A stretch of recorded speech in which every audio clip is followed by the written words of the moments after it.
स्वागत है NF news पर। मैं हूं आपके साथ रोहित। महाराष्ट्र की राजनीति भी बेहद दिलचस्प है और जब से बीजेपी और शिवसेना के रास्ते अलग हुए, जो कि अविभाजित शिवसेना थी, उसके बाद से ही आमने सामने दोनों पार्टियां रहती। शिवसेना टूट भी गई, एकनाथ शिंदे के पास असली शिवसेना आ गई।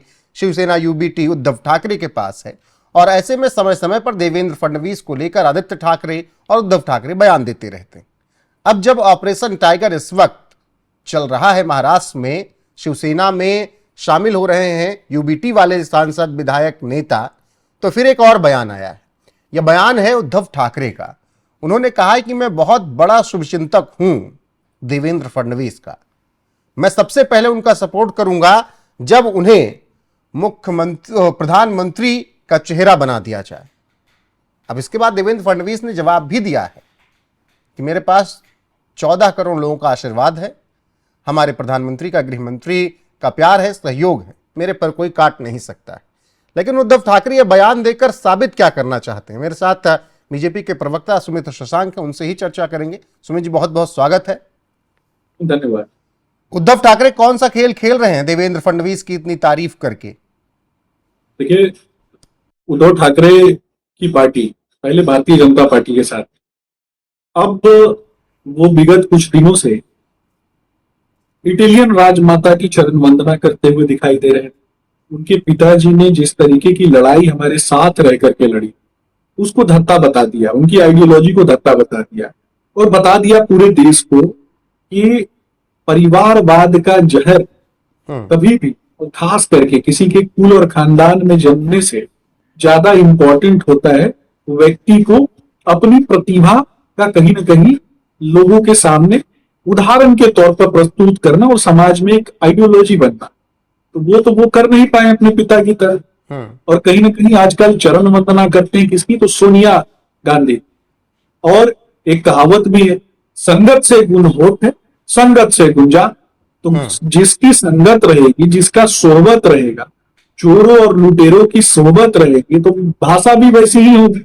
अब रही बात आदरणीय देवेंद्र फडणवीस जी के संदर्भ में अगर बात होती है, तो आदरणीय देवेंद्र फडणवीस ने जून 2022 की घटना है, महाविकास आघाड़ी की सरकार का पतन किसने करा? महाराष्ट्र में देवेंद्र फडणवीस जी के नेतृत्व में महाविकास आघाड़ी का एक तरीके से आप कहें तो पतन होने के बाद एकनाथ शिंदे जी ने जिस तरीके से बगावत की, और किस चीज पर की एकनाथ शिंदे जी ने बगावत? तो आइडियोलॉजी पर की। उन्होंने कहा कि आइडियोलॉजिकली कहीं ना कहीं हम ज्यादा कनेक्टेड हैं शिवसेना की, असली शिवसेना हम हैं। जरूरी नहीं है कि वो किसी एक व्यक्ति के परिवार में जन्मे हो, लेकिन हिंदुत्व का भगवा ध्वज लेकर के चलने का काम हमारी पार्टी करती है। और कहीं ना कहीं हमने साथ दिया, भारतीय जनता पार्टी साथ खड़ी हुई, एकनाथ शिंदे जी हमारे साथ खड़े हुए। एकनाथ शिंदे जी को मुख्यमंत्री बनाने का काम आदरणीय देवेंद्र फडणवीस जी ने किया। बिल्कुल सुमित जी, वो सब जो दृश्य रहा वो सब सबने देखा। लेकिन आज के संदर्भ में अगर बात करूं, जब ये बात कह रहे हैं उद्धव ठाकरे कि देवेंद्र फडणवीस ये घोषणा करें कि वो प्रधानमंत्री पद की तैयारी कर रहे हैं, तो मैं उनका साथ दूंगा। मैं ये बेसिकली समझना चाहता हूं, दर्शक भी समझना चाहते हैं कि ये उद्धव ठाकरे क्यों कह रहे हैं। रोहित भाई, मैं 2-3 चीजें और बताऊंगा, फिर उसके बाद आपका जो विषय है ना उस पर बहुत मजेदार बातें करूंगा। और मैं आपको बताना चाहूंगा कि अभी कुछ दिन पहले जिस तरीके से सड़क पे लाने का काम उद्धव ठाकरे को और आदित्य ठाकरे को आदरणीय देवेंद्र फडणवीस जी ने महाराष्ट्र की राजनीति में कर दिया। सदन से लेकर सड़क पे पहुंचा दिया, सदन से उठाकर सड़क पर पहुंचाने का काम किया। तो एक तरफ सामान्य परिवार से जन्मे हुए लोग जो अपने राजनीतिक कौशल के साथ आगे बढ़ते हैं, जो विचारधारा है अंत्योदय की, भारतीय जनता पार्टी, और कहीं ना कहीं राष्ट्रीय स्वयंसेवक संघ की पृष्ठभूमि, तो उस आइडियोलॉजी के साथ हम आगे बढ़े। आइडियोलॉजी कभी नहीं समाप्त होती है। व्यक्ति का बेटा समाप्त हो जाता है, व्यक्ति समाप्त हो जाता है, आइडियोलॉजी नहीं समाप्त होती है। आइडियोलॉजी किसकी? तो भारतीय जनता पार्टी की। नेता कौन है महाराष्ट्र में? तो आदरणीय देवेंद्र फडणवीस जी। नेतृत्व किसका है? तो प्रधानमंत्री नरेंद्र मोदी जी का है। सारे चीजों के संगठन करता कौन है? तो आदरणीय अमित शाह जी। तो निश्चित तौर पर यह बात लोगों को समझना है।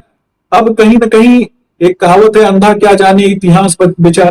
तो अब खिसियाई बिल्ली क्या करेगी, खंबा नोचेगी, कभी इधर नोचेगी कभी उधर नोचेगी, मीडिया में बने रहना है। तो कहीं ना कहीं उद्धव ठाकरे इस प्रकार की बातें करते हैं। वो तो हो सकता है कि एरोप्लेन में अपने बेटे के सेटलमेंट के लिए बात कर रहे हो, बेटे का उनकी सेटलमेंट नहीं चेहरा है हुआ। क्या देवेंद्र फडणवीस दिल्ली के? नहीं, मैं आपको सीधा बता रहा हूँ, वो तो केंद्र की राजनीति तय करती है। हमारे पास पार्लियामेंट्री बोर्ड है, हम कौन सा परिवार की पार्टी चलाते हैं, और वो भी कौन सा सड़क पे उतरने वाले परिवार की पार्टी चलाते नहीं चलाते ना परिवार की पार्टी। ना सोनिया गांधी वाली परिवार की पार्टी है हमारी, और ना ही उद्धव ठाकरे की परिवार की पार्टी है, और ना ही स्टालिन के परिवार की पार्टी है, ना ही सपा के गुंडों वाली पार्टी है, ना ही लालू की पार्टी है।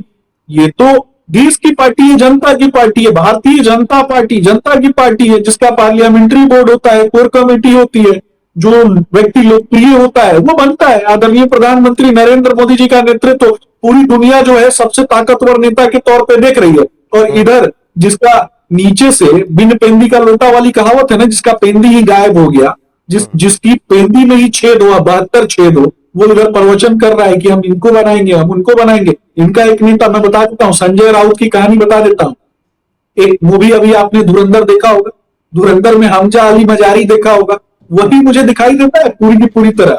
संजय राउत पूरी की पूरी तरह हमजा अली मजारी दिखाई देता है, जो आए दिन जैसे ही उद्धव ठाकरे के परिवार में थोड़ी भी शांति होती है ना, ट्रैक पे जब उद्धव ठाकरे थोड़ा भी लौटते हैं, तो उद्धव ठाकरे को बर्बाद करने के लिए संजय राउत आकर के एक कोई ना कोई पनौती वाला बयान देता है।